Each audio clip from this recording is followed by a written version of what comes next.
போதகரே, இந்த ஸ்திரீ விபச்சாரத்தில் கையும் மெய்யுமாய் பிடிக்கப்பட்டாள்.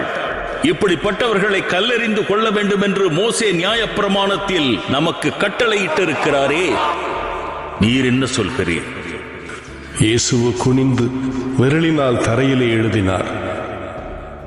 அவர் நிமிர்ந்து பார்த்து, உங்களில் பாவம் இல்லாதவன் இவள் மேல் முதலாவது கல்லெறிய கடவன்.